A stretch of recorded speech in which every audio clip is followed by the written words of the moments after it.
Here, keep rolling. Do I? Oh, I have to say my name and Yeah, stuff. but that's okay. Okay. Yeah. Hi, my name's Hannah Tucker. My name is Samuel Sani.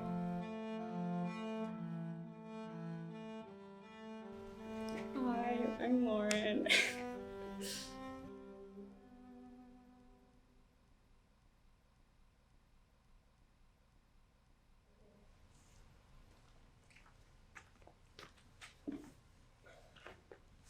Hello, how are you? I'm Taylor Ontroop, and I'm from New Jersey. I feel like growing up, everyone kind of saw me as someone who was always outside doing something, needed to be doing something, and always had all the energy. And I feel like that's how I always have been. That's stuck with me my whole life. If you ask my friends and family, I'm an artist. I'm an arrogant asshole to some, brave to others, boring to other people. I don't know. I think they just acknowledge me as a creative being, which I really appreciate and like. I guess I want to define myself as strong, independent, someone who chases their dreams. Me being talkative, outgoing, wanting to talk to anybody and everybody I can. More shy and more... I actually don't really know. A caretaker. I get put in the position a lot where I put others before myself. I like to think of myself as a giving person. I kind of act different around different people. I guess my mom would say I'm kind of like a fun person. She says I'm very charismatic. How do I define myself? I don't know. 4-letter word? Nate? I think so. I don't know, there's a lot to me, I guess. I mean, that's what everybody says all the time. I'm mature for my age. They probably say that for sure. Like, it's different person to person, and it doesn't matter what they think. It's how I perceive myself, so I don't put a lot of time thinking about what other people think of me.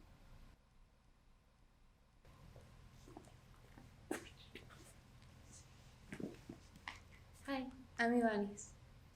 I grew up in Puerto Rico, which is a little world on its own. It's like, it's an island in the Caribbean, so it's a floating rock, and we just go about things so differently than what I've experienced in other places in the world. In terms of, I guess, like race and ethnicity and things like that, I'm mixed with black and white, and that's all I really know. Because I've never taken like an official DNA test or anything like that. So everything else I know is just based off of what my parents have told me. I'm Bahamian American, to get specific with nationalities. A young black straight male.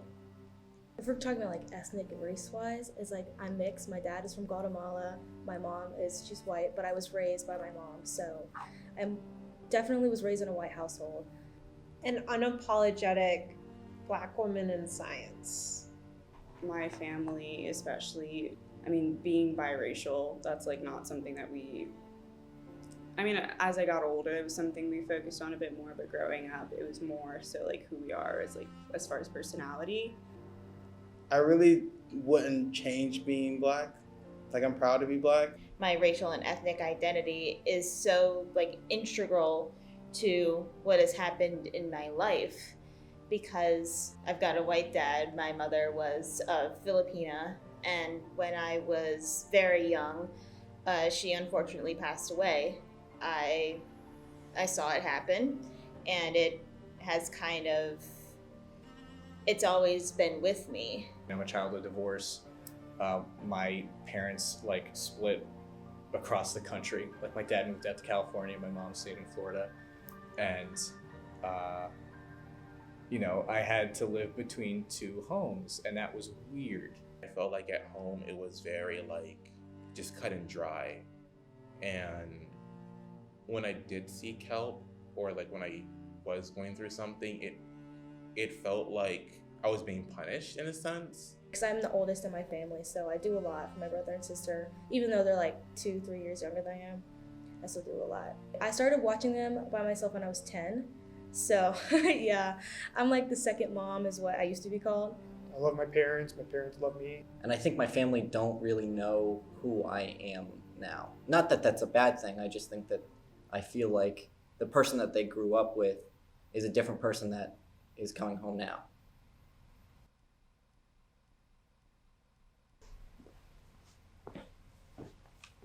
Hi, I'm Kate.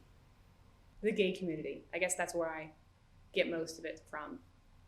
That's where I would consider myself to be. So I actually didn't come out until April 1st of 2020. It was the day Ron DeSantis declared a lockdown. And I wasn't gonna go home. I was staying with my girlfriend, and like I needed a reason to tell my mom, like, oh, I'm not coming home. And she thought it was an April Fool's joke, but it was not an April Fool's joke.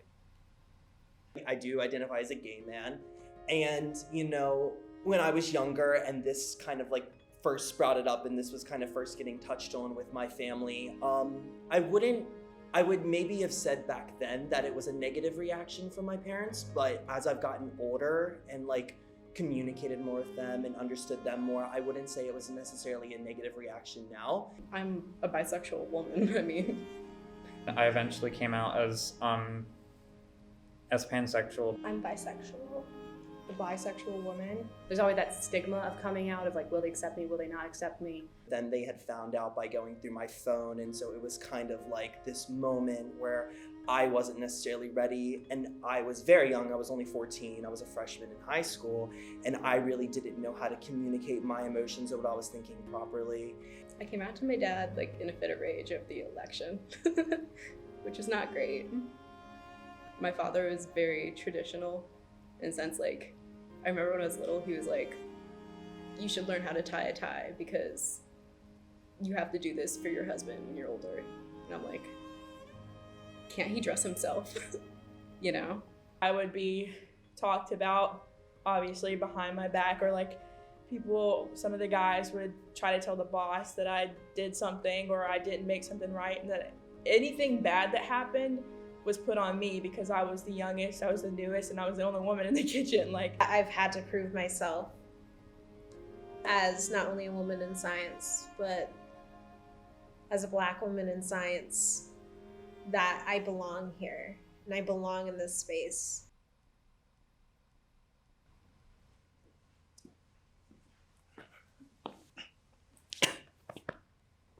Hi, I'm Rory. I always tell everyone when they ask how am I always say I'm vibing, because like I don't want people to know like what I actually go through, and I try to put on the facade that I am doing well, or at least I'm vibing, because like if at least I tell myself and tell others that I'm vibing, then that it won't mean that I'm doing bad. I do have like anxiety a lot of the time, and I'll sort of self-doubt the things that I'll say or the things that I'll do. Officially diagnosed with ADHD and generalized anxiety disorder. An anxiety of a post-anxiety. It's less, I am excited to go, and I am anxious to leave.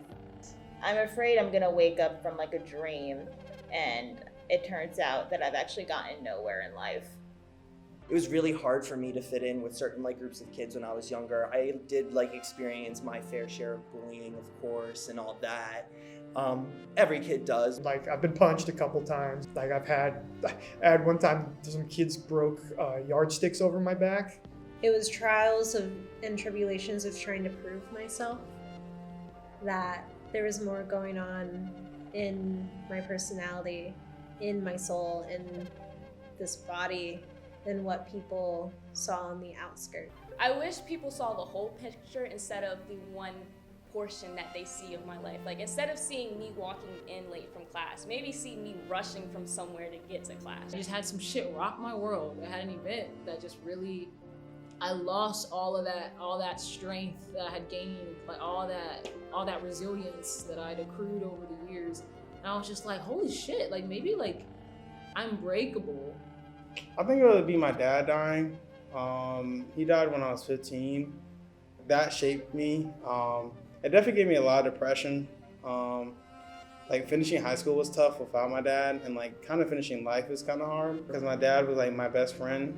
My older brother, when I was 8, he got cancer, and he had it for 4 years before he passed away. I didn't know my grandmother that well. I regret it to this day. And I wish I got to know what an incredible woman she was.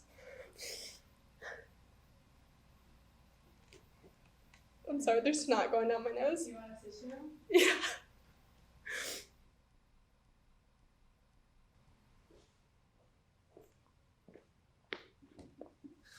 Hello, my name is Mark Novak. If you suck up kind of like the things that seem negative or the things that you have to overcome, and you like try and understand what you can learn from them and how you can grow from them, you'll just soar. And it'll happen when you don't expect it. It just happens.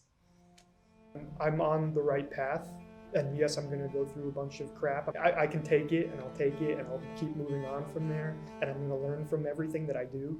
There are steps that you can take to improve upon yourself and have things come into focus for you. I'm not doing the best I could do, but I'm doing the best I can do, I guess. It was really on me to figure my stuff out. So I took it onto myself to really sit down and figure out what I was gonna do. I'm not like where I want to be like ultimately, but I'm getting there. Love yourself along the way. It is easier to kind of differentiate from the norm, because what is the norm? I didn't follow what everybody was doing, and just because I didn't like have this like dying urge to be like other people. Self-confidence and everything comes from the fact that I'm able to do these things. I know who I am, but there's things that I'm like need to change and want to change. I don't think I will ever know 100% who I am. And that's exciting to me. I don't know if I'll ever truly be happy. I'm trying to figure that out, if I'm happy. But I think I'm okay with that. I think I'm okay with not knowing. Still trying to define what I want my identity to be. The only person that truly knows yourself is your own self. I know who I am, and I'm the person that probably knows me the best. Like, there is a line where it's good to take care of people, but if there's a point where you care too much. Realize what's best for you and do what's best for you. I shouldn't be accepting what people are trying to normalize my identity as. Somewhat of like a never-ending journey. Like on a path to figuring it out. I'm sure there's more to discover down the road. Things change all the time, but like as of right now, yes, I have a good grasp of who I am. Find your own journey and own it for yourself. Be yourself. Perfectly imperfect. I want people to see me for me. Everything happens for a reason. Like I don't have to act or be a certain way just because that's what society like expects of me. I'm Jacob with a fucking K, like, I can do anything. Hey, yo, we still got cameras rolling. Hey, yo, don't make you cry on this camera. They're gonna be like, dang, you're already crying on the camera.